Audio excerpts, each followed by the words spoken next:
Greetings and welcome, everybody, to the August 15th edition of Poly Weekly News. I'm your host, David Danto, and guess what? We've got news. It's Poly Weekly News, and we've got news. We're introducing a new series of phones today, the Poly Edge E devices. I'll read you the quick storyline from it. It's time for a desk phone that makes hybrid work easy. The Poly Edge E series offers more ways to connect, plus unbelievable audio in a seriously sharp package. Built for hot desking or the home office, these phones provide simple mobile phone pairing, plus they bring Poly's famous noise reduction technology and a cutting-edge design for the perfect user experience. I wanted to get that right, so I read it. These are some gorgeous-looking phones. I'm sharing some pictures of it with you now. The news release and all the information is on the poly.com website right now, coming to the air simultaneously with us. And here to talk to us about that and a lot more other things is my guest and my good friend, Irwin Lazar from Metrigy Research. Irwin, I want to say hello to everybody. Hi, thanks for having me again, David. Good to see Oh, you. it's always my pleasure to have you on and chat with you. Tell everybody what you do in the industry if they're not familiar with it. Yeah, so I'm an analyst with a company called Metrigy. We go out and gather data from IT practitioners, typically folks responsible for buying or operating technologies. I cover the collaboration, unified communication space. As a company, we also cover contact center, customer engagement, as well as employee experience and workflow management. So we gather data from the IT buyer side to understand not only what are they spending and where are their technology directions taking them, but also what are the characteristics of successful companies. So what are companies that are seeing measurable benefit for their investments doing differently from those that aren't necessarily seeing benefit? Terrific, and we all love to see that research. I love to see that research. So what do you think about a new, sleek-looking series of phones that quickly pair with NFC, that have Bluetooth, that can work with your mobile devices, that have everything that the hoteling worker would need and the remote worker would need? What do you think? You've seen these in advance. You got a little bit of an embargoed release. What's your opinion of them? Yeah, I mean, I think just in general, we've heard for years people say, well, the phone is dead, and we're not seeing that in our research. We're certainly not seeing it from the companies that sell phones. And I think this kind of device, to me, the biggest advantage for a hybrid worker, remote worker that I saw in looking at the new phone was that ability to do noise cancellation and geofencing of the phone. So I'm talking to you right now on a Poly P15, and to me, the most maybe one of the most, if not the most useful feature is the fact it cuts noise out from the side. So if I've got a lawnmower outside my window, or the kids are talking or something like that, the person I'm on the call with is not hearing it. So I think that bringing that same level of capabilities to a phone that could block out a dog or other background noise or so on and not disrupt conversations, I think will be highly attractive. But and I agree, and we've all been talking about, for years, that nirvana of taking a call that's on your mobile phone and then easily transferring it to your desk phone, and so having these smooth conversations, and the products have come to the market. They haven't really worked very well. This is going to be really awesome now that these things just easily work and connect with no problem with Bluetooth, with NFC, with all the other technologies, right? Yeah, I mean, it takes away the concern from the end user standpoint about having to move that call. So, today maybe I get to my desk and I've got to go into my app and move the call in my desktop app and put on my headset and so on. With a phone that can easily connect out to that mobile device, then I just move the call onto my phone and it becomes, almost seamless for me as a user. Yeah, and I have to admit, as much as I try very hard, I have like 9,000 headsets here. I'm wearing one for the show. I always do. And how I am easily able to use soft phones and soft technologies. And, we're talking over a technology like that as well. When I need to call somebody, I go over to the hardware phone, to my Polycom phone sitting right over here on a service provider, and pick it up and dial the call. And I know it's an IP-based phone at this point. It's just connected to my internet, but it's that form factor. It's the grabbing it. It's the pushing the buttons. It's picking it up. I'm an old guy. I've been doing this for 4 decades, but I think there is still some cohesion with having that form factor around walking into a desk in an office, in a private office at home. I think it's something that people really want. Yeah, and it's reflected in our research. We actually did a study late in 2021 where we went out to about 400 companies and we asked participants, what do you prefer, or what do your employees prefer? So we're talking IT leaders. And they said only 28% that said that our employees prefer headsets in most or all cases. The rest, varies by role. There's still about 25-26% that prefer that desktop phone for some of the reasons you talked about. Typically, the sound quality is going to be a little better. You're not having to wear something. You're not having to worry if, is the battery charged? People like buttons. They like speed dial. They like to see the light when there's a voicemail still, versus having to get notified in an email box that you might not be checking very often. So there's still a pretty decent segment of the market that prefers desktop phones. And we see in our research about 23% of companies that deploy desktop phones to remote workers, about 32% that were increasing desktop phone deployments in 2022. And so I think there's a strong use case out there for a high quality desktop phone still. Awesome. So again, it's the Poly Edge E series. You can go to our website. The announcements are there. I've shown you a couple of the pictures that I have of it. Hopefully, I'll get one in here in the next couple of weeks, and we can sort of do some pretty and glory shots around it. But I think it's something that's going to be exciting and a good move for the market. And it's great to talk about new stuff. It's been a while. We haven't talked about new stuff, so I'm glad we're getting some new stuff into the pipeline. So let's talk a little bit about what's going on in workspaces in general. You and I talk all the time. And I know we've had conversations recently about what's going on in offices. This concept of the return to office. It's interesting, RTO. And I've been talking to customers at trade shows, and you've been talking to the people that you survey, and we hear the same kind of things. It's like, oh, we're all returning to the office in January, or we didn't make January, it'll be March, or it'll be later in the year, or we're going to try returning to the office, RTO, and a couple of, and honestly, from all the conversations that I've heard, we're not returning to the office. The office that existed before, we're not returning to. It's dead. We're returning to offices that have been redesigned for the future, that understand this. And I assume a lot of your research is at least pointing some of those trends out. Yeah, very, very strongly. So in the last research study that we published, it was about 20% of companies that wanted to bring people back to the office on a full-time basis. The rest, it was either, we'll give people a choice. We'll have an office for them if they want to come in, but if they want to stay home, that's fine. In about 18% of cases, we don't want them back in because we don't need to have an office anymore. Or it depends on role. Obviously, if you're a teacher, firefighter, a nurse, doctor, whatever, you have to come into an office. So it really does vary. But I think, to your point, we did see a lot of announcements that, hey, we're going to bring people back full time. We're going to bring them back on a certain number of days per week. They come in 3 days a week. Those have largely been met with a lot of pushback from employees. And given the labor market, especially here in the United States, make it annoying your employees to the point where they start looking for other work. It's probably not the best strategy going forward, despite a handful of well-known pundits that have argued against homework. The majority of research that I've seen shows that people who are working from home work more effectively. They're happier. They're better able to balance life and work. And so giving people empowering those employees to have not only work location flexibility, but also work hour flexibility really correlates with a happier workforce and with a more productive organization. So like you said, to your point, that says, okay, well, if we are going to have offices, the role of those is changing. And we found roughly about 30% of companies are moving to an environment where offices are predominantly a meeting spot.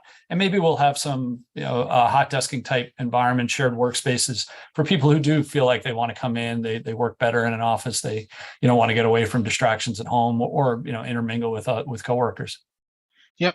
And the other thing that's interesting that I found in talking to people, and I think we were talking before that your research bears this out, is that a huge number of companies are embracing this concept of hybrid working. That they all say it's going to be some in this new designed office, some back from home, some mix of traveling. But when you talk to them, no two have the same image or really understand what hybrid working means. So they all agree to it, but it's such a work in progress now that they're all still kind of trying to figure it out. I assume those are the numbers that support what you're saying as well, right?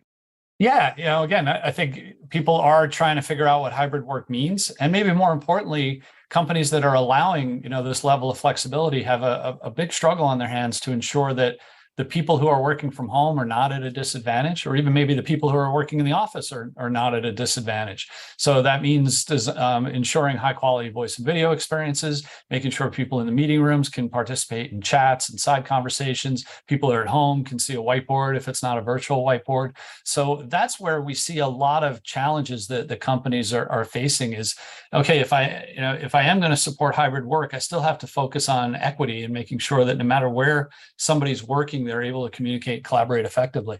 Yeah, the concept of meeting equity and meeting equality that we've all been, it's still something that people are trying to figure out and understand, because none of the two circumstances are alike.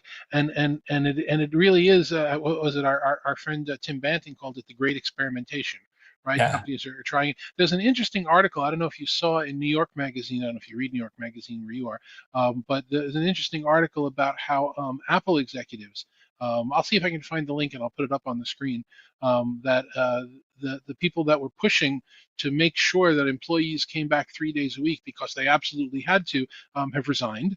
And now the company is saying, well, you know what, there's the variants out there and we're not really sure. And they're trying to, they and other companies as well, not just them, are trying to use face-saving measures to say that, well, this is why we're not back to where we were, but we're going to get there.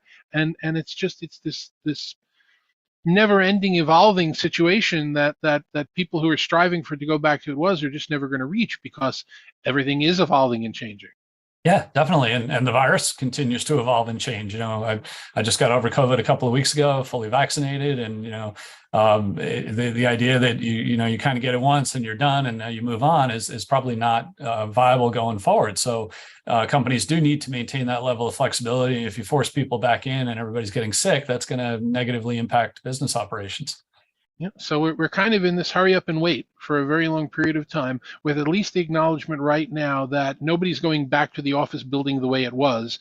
We're using this opportunity. Smart companies, successful companies, based on your data and your metrics, are using this opportunity to reform where and how people work so that they can be ready for this ramp up as we move forward. I assume that's true, correct? Yeah, again, I think as we talked about, that's where the grand, I like Tim's term, the grand experimentation comes into play, because there's no single right answer. It really depends on the kind of organization you have, the culture of the organization, what it is you do.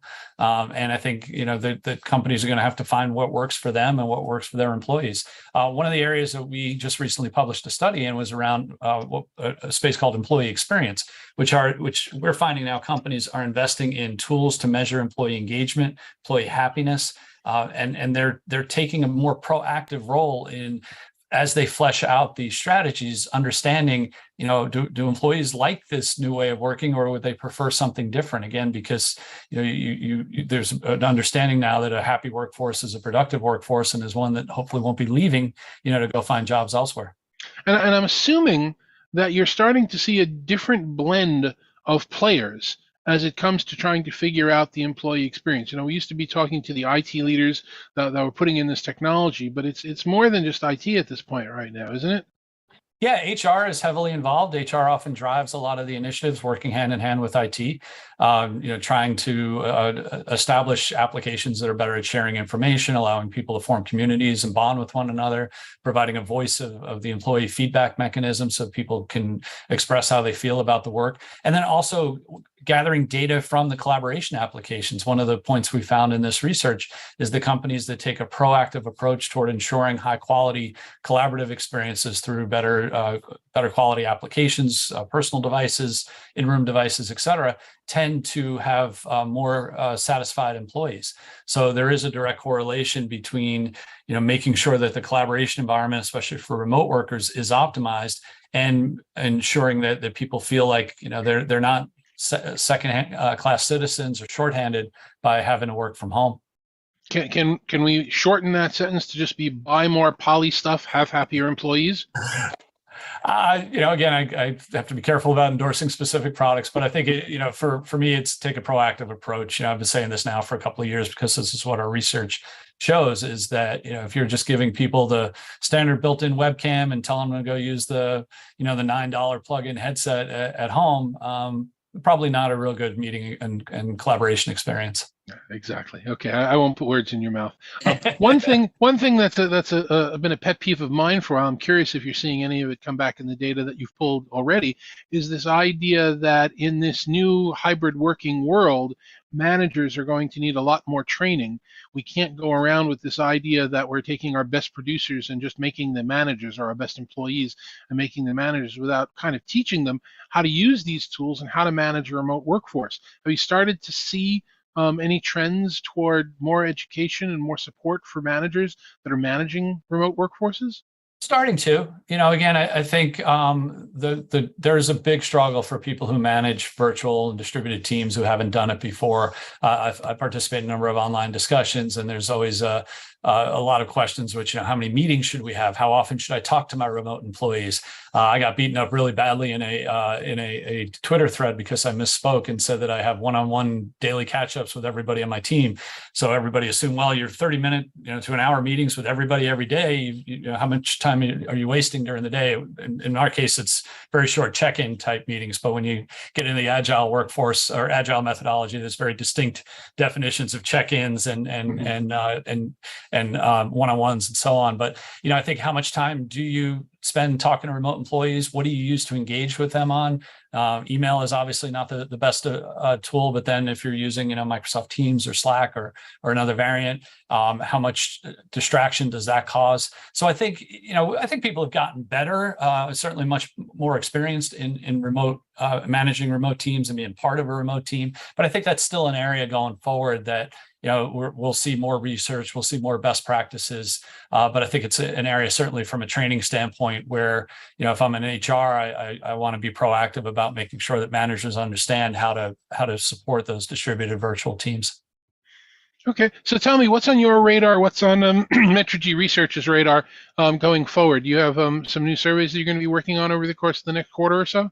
Yeah, we've got a couple of things coming out. We're publishing what we call our Metricast. It's our market forecast, where we're looking at what are people spending over the next this year and into next year on different collaboration technologies. We're publishing one next month that is specifically looking at overall IT spend and what has there been any impact from the economic uncertainty that we've seen over the last 6 months on IT spending. And then I'm starting our annual workplace collaboration study, where we're looking at how companies are using or what tools companies are using to support the hybrid virtual workforce, like we talked about. So use of cloud, unified communication as a service type platforms, video, messaging, how they're managing and securing those applications, and then what other applications are they bringing into the collaboration mix. So we've covered the virtual whiteboard space, workflow and project management tools. Now we're starting to see a lot of interest in virtual water cooler applications that allow people to, kind of check in, see who's in, ask them a couple of questions, talk to them about maybe something outside of work, and have more of that feeling of bonding that you would have had if you were in the office and able to, just walk down the hall and pop in and say hi to somebody. Yeah, and it's interesting, though, that they have to be virtual water coolers, because not just for remote employees, just if you're in a standard multinational large corporation, you're not going to be in the same office with most of your colleagues. You're going to be in different cities and maybe even different countries. So you really need to figure out how to develop the tools to be able to have that kind of camaraderie and build that culture without having everybody in the same building. Right, and on an asynchronous basis, right? Yeah, exactly. Sometimes when I'm personally dealing with commerce that involves overseas, sometimes I will intentionally not answer an email until later in the day, because then it puts time on it. But when I'm working with a colleague, if I wake up and I see a message came in at 2 a.m. from one of my overseas colleagues, I'm going to literally try and respond to that in the middle of the night, so that we don't lose days in the process. And how do we make sure that we're connected and on the same page, both on professional products and just on, in terms of collaboration, what's going on. We with my colleagues in Asia, we get my late evenings and my early mornings is the only time we really have to kind of touch base with each other, and we have to plan meetings that way. And when it's a global meeting, somebody's going to lose. Yeah, definitely. Okay, so and then also on your radar, I'll ask you one more question. What are you going to be traveling to or attending now that we both caught COVID three or 400 times each? What and that's not true, but what are you looking at toward the end of the year before we come up to next year's CES and Enterprise Connect? Yeah, I think my calendar is filled. It seems like we're getting back to normal. So Dreamforce, I'll be attending live in person in a couple of weeks out in San Francisco. We've got Zoomtopia coming up this fall, Microsoft Inspire, Google Cloud Next are both virtual events. I'll be popping in on those. I'm heading out to the UC Expo event in London in October. So that's on my radar. There's Enterprise Connect is having a virtual event on September 28th. I'll be participating in that, and then starting ready to ramp up for Enterprise Connect in person in March in Orlando. I will definitely see you at a few of those. How can somebody find out if they want to get in touch with you? How can somebody find out where you'll be and how to reach out to you? Yeah, I'm on Twitter at IM Lazar, Lazar. On LinkedIn, you can search for me and at metrigy.com. Terrific. And Metrigy will sometimes show where you're going to be appearing, and I know that they often post, where you're going to be speaking and what you're going to be doing. And I'll definitely see you at Zoomtopia, if not earlier than that. Excellent. Terrific. Irwin, thanks very much. Thanks to your colleagues at Metrigy as well. I really appreciate you being on and giving everybody your opinion of our new announcement and catching up as to what's going on in the industry. Appreciate it. Nice to see you again. And again, appreciate the opportunity to be on. My pleasure. So we got some housekeeping. Remember, these are our poly Brixies from our friends at WestCon. You know, the P15 and the Sync 20, and we have been running a contest for the last couple of weeks, and we've got some contest winners. Jason Jacoby, who I think entered the contest every day for 2 weeks. You got to win just based on that, but his obviously was the first answer drawn, and the second and the third, but he can only win once. And then the next name to come up was our friend Danny Hayasaka from Cole One. So those two folks will be getting the two spare models that we have, and we will be shipping them out to them. Hopefully they'll send us some videos of building them, and we're sending some poly products along with that as well, so they'll be able to use the real stuff and compare it to the Brixies, to the models that we're putting together. So thank you guys for participating. I always try and like to give away things when we're at things, and I'm going to be at an event at the end of September where we will be doing a poly giveaway. We're going to be at the CEDIA Expo, and I bring that up. That's in Dallas, the last 2 days of September and the first day of October. And I bring that up because on Poly Weekly News next week, I'm going to be joined by some of my co-moderators for the work from home session. I will be joined by Chris Netto and by Michelle Lorette, and we will be talking about what some of the subjects are that we're going to be covering, and what the CEDIA Expo will be bringing to people in the work from home space. And Irwin, maybe we can convince you to join us in Dallas for a day or two there. Great. So that's it for Poly Weekly News this week. I'm your host, David Danto. Thank you very much for joining us, and we will see you on the next show.